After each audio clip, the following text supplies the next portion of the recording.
Hey everyone, welcome to decode government exam. तो आज हम यहाँ पर डिस्कस करेंगे difference between colonialism and decolonisation. Recently आप सभी को पता है कि जो यूके के प्राइम मिनिस्टर हैं वो ऋषि सुनक बनाए गए हैं। ऋषि सुनक का इंडिया से या फिर वी कैन से एशिया से काफी पुराना नाता है और आप उनके नाम से भी जान सकते हैं। उनकी जो शादी हुई है वो भी इंडिया के काफी बड़े बिजनेसमैन की बेटी से हुई है, तो उनकी वेल्थ भी देखेंगे तो काफी ज्यादा वेल्थ भी है। अब जब हमारा देश आजाद हो रहा था तो उस टाइम गवर्नर रहे थे यूके के इंडिया में, और जो प्राइम मिनिस्टर थे उन्होंने काफी एलिगेशन लगाए थे कि कोई भी एक इंसान जो कि इंडियन ओरिजिन है वो एक देश को नहीं चला सकता।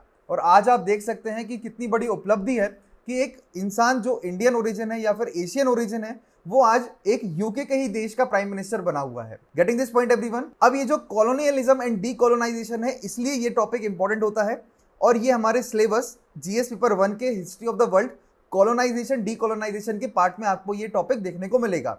तो काफी ज्यादा चांसेस हैं इसके मीन्स में पूछे जाने के। ये एक आर्टिकल है, ये हिंदू में आया हुआ था, मैं उसी को आपको यहाँ पर एक्सप्लेन करता हूँ। तो सबसे पहले हम जानेंगे कॉलोनाइजेशन क्या होता है और डीकोलोनाइजेशन क्या होता है। तो देखिए, कॉलोनाइजेशन का मतलब होता है कि कोई भी बाहर के आदमी एक जगह पर आके रहने लगे और वहां के इकोनॉमिक पॉलिटिकल कंट्रोल को देखने लगे, जैसे कि हमारे साथ ब्रिटिशर्स ने किया था 200 साल तक। देश हमारा था, राज कौन करता था? ब्रिटिशर्स करते थे। उन्होंने धीरे धीरे धीरे करके एक पैरासाइट की तरह हमारे देश में घुसे और उन्होंने राज करना शुरू किया। तो कॉलोनाइजेशन जो है उनका मोटिवेशन क्या होता है, यानी कि यूके का मोटिवेशन क्या था भारत में आने का?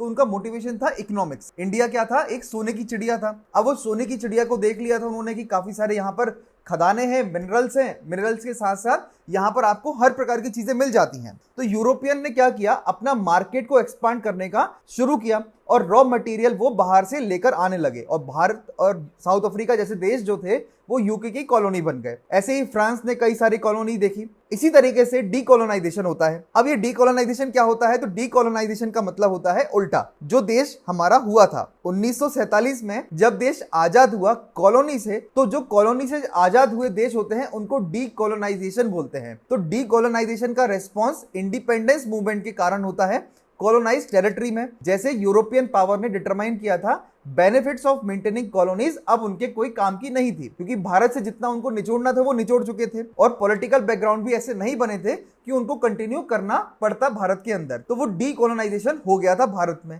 ऐसे ही साउथ अफ्रीका में डीकोलोनाइजेशन हो गया था। तो अब ये मेजर डिफरेंस हमने देख लिया कि कॉलोनाइजेशन और डीकोलोनाइजेशन क्या होता है। Now we will come to the difference between colonialism and imperialism. अब ये बहुत माइन्यूट सा डिफरेंस होता है, मगर आपको ये जानना बहुत जरूरी है। ये आपके पीएसआईआर में भी काफी ज्यादा महत्वपूर्ण टॉपिक होता है। तो इसको अगर मैं आपको ब्रीफ में बताऊं तो कॉलोनियलिज्म मतलब क्या होता है कि जहां पर ट्रांसफर होता है पॉपुलेशन का एक नई टेरिटरी में। जो अभी हमने डेफिनेशन को देखा उसको हम और अच्छे तरीके से जानेंगे। जैसे भारत एक नई टेरिटरी है, वहां पर ट्रांसफर हुआ यूके की पॉपुलेशन का, तो ये क्या हो गया? कॉलोनियलिज्म हो गया। कॉलोनियलिज्म यहां पर हो गया जिसमें पॉलिटिकल कंट्रोल, इकोनॉमिक कंट्रोल वो दूसरा देश जो है वो देखने लगा। ऐसे ही होता है इंपीरियलिज्म। इंपीरियलिज्म का इंप्लाइज क्या होता है? तो इंपीरियलिज्म मतलब होता है कि बाहर से पावर को कंट्रोल करना। अब बाहर से पावर को कंट्रोल करना सेटलमेंट के थ्रू, सॉवरेनिटी के थ्रू और इनडायरेक्ट मैकेनिज्म ऑफ कंट्रोल के थ्रू ये काम किया जाता है, उसको हम इंपीरियलिज्म बोलते हैं। यानी कि one country exercises power over another whether through settlement, sovereignty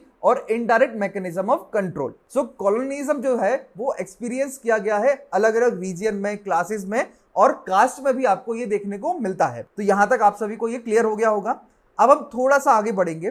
तो जो भारत में कॉलोनियल लेगेसी रही है तो उसको हम कितना मान सकते हैं कि वो सही है या गलत है, उसके ऊपर हम जरा चर्चा करेंगे। भारत पर जो कॉलोनियल लेगेसी रही है उसमें इंग्लिश और पब्लिक पॉलिसीज पर काफी योगदान रहा। इंग्लिश की अगर हम बात करेंगे तो भारत से इंग्लिश का चला जाना पॉलिटिकल पार्टीज के ऊपर क्या है, एक छाप छोड़ गया। जो भी वार्तालाप होता था वो वार्तालाप इंग्लिश लैंग्वेज में होता था, पहले संस्कृत में होता था, मगर इन लोगों के आने से जो वार्तालाप होने लगा वो किस में होने लगा? इंग्लिश में होने लगा। मगर जब ये लोग चले गए तो हम लोग अपनी मातृभाषा पे वापस नहीं आ पाए। तो घोस्ट ऑफ कॉलोनिज्म इसको हम बोलते हैं। वैसे ही मेजोरिटेरियन नेशनलिज्म ने क्या किया? इंग्लिश को पिक किया डीकोलोनाइजेशन प्लैंक। तो आज भी हमारे सुप्रीम कोर्ट और हाई कोर्ट में कौन सी भाषा का प्रयोग किया जाता है? इंग्लिश का। अब अगर मान के चलिए हमारे देश पर यूके राज नहीं करता, फ्रांस राज करता, तो आज हमारे देश की भाषा जो है वो अलग होती। अगर हमारे देश पे स्पेन ने राज किया होता तो भाषा जो है वो स्पेनिश होती। तो इस तरीके से क्या हुआ, इंग्लिश ने राज किया, इंग्लिश छोड़कर चले गए, मगर हमारे देश में जो लोग हैं अभी भी इंग्लिश को एक क्या मानते हैं, we can say white collar, एक अच्छा एक मानते हैं। भले ही वो आदमी गरीब होगा मगर वो अगर इंग्लिश बोल रहा होगा तो उसको एक जेंटलमैन मानेंगे।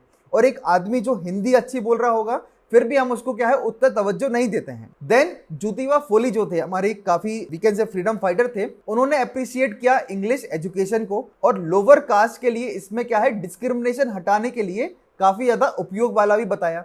तो इंग्लिश भाषा अकेले ने एक कॉलोनियल लेगेसी बना दिया। लोअर कास्ट के जो लोग थे, एग्जाम्पल का बहुत अच्छा एग्जाम्पल है वो है बी.आर. अम्बेडकर। बी.आर. अम्बेडकर बहुत ही शानदार इंग्लिश में व्याख्यात करते थे अपनी बातों को। तो उन्होंने क्या किया, वो वैसे ही ब्राह्मण से चिढ़ते थे, तो ब्राह्मण जो संस्कृत बोलते थे तो उस चीज को उन्होंने क्या है अडॉप्ट नहीं किया। उन्होंने क्या किया, अपनी संस्कृत भाषा को अडॉप्ट ना करके इंग्लिश भाषा को अडॉप्ट किया, क्योंकि वो भाषा ने religion, race, caste, sex, place of birth को नहीं देखा। इंग्लिश भाषा का ये उपयोग रहा। दूसरा, पब्लिक पॉलिसी। तो जो कॉलोनियल पब्लिक पॉलिसी थी आज भी हमारे देश में चलाई जा रही है।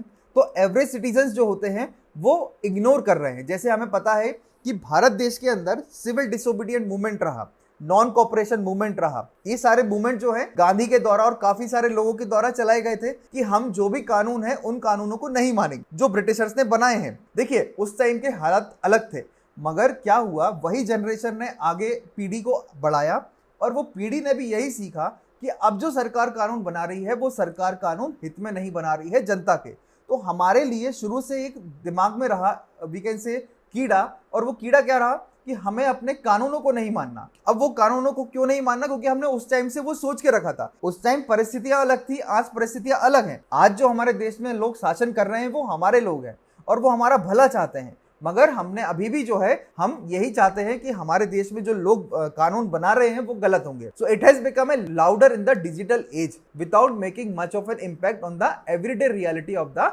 सिटीजनरी। तो ये क्या है, पब्लिक पॉलिसी और इंग्लिश हमारे देश में प्रभाव डालते हैं। अब इसका अगर हम कंक्लूजन माने तो कंक्लूजन क्या है, तो कंक्लूजन ये है कि कॉलोनाइज सोसाइटी जितनी भी रही है वो एक सिमिलर कॉन्सिक्वेंसेस को फेस करी है। सबसे बड़ा कॉन्सिक्वेंस क्या है कि जो भी उनके देश का पैसा था वो बाहर चला गया जहां से वो रूल हो रहा था। फिर एक स्टेट का इमरजेंस हुआ जिसमें जो कॉमन आदमी था उसको डिफिकल्ट रहा कि वो आइडेंटिटी बना पाए। और फिर आया fear of the state. State का भरोसा जनता पे अभी तक नहीं हो पाया है इतने साल के आजादी के बाद। तो हमें जो डीकोलोनाइजेशन है वो जरूर हो चुका है, मगर उस चीज को भी आगे बढ़ाना है, लोगों में भरोसा जताना है। इसलिए हमें क्या है, डीकोलोनाइजेशन की भी आवश्यकता है। टॉपिक जो है again I am telling you, ये काफी इंपॉर्टेंट टॉपिक बन गया है। जीएस पेपर 1 में आप इसको डाल सकते हैं, आप इसको ऐसे पेपर में भी लिख सकते हैं। Even in ethics also you can use this topic. Okay, wherever you want to use the term colonialism, imperialism, तो there you can use this word. Okay, so good bye everyone. I hope आप सभी को ये topic समझ में आया होगा। किसी को कोई भी डाउट्स एंड क्वेरीज हैं तो Tarkeshwar Jain PSI Telegram channel है, वहां पर जाके आप मेरे से पूछ सकते हैं। आखिरी में आपके लिए मैंने एक क्वेश्चन दिया हुआ है, उस क्वेश्चन में है right A short note on decolonisation process in Africa. ये काफी साल पहले यूपीएससी ने भी 3-4 साल पहले ये क्वेश्चन पूछा था और ये क्वेश्चन काफी ज्यादा आश्चर्य किया था बच्चों के लिए, क्योंकि बच्चे इस टॉपिक को पढ़ के नहीं गए थे। जब से ये प्राइम मिनिस्टर बने और ऐसी घटनाएं हो रही हैं तो ये टॉपिक जो है अब आपको इंपॉर्टेंट हो जाता है। So good bye everyone.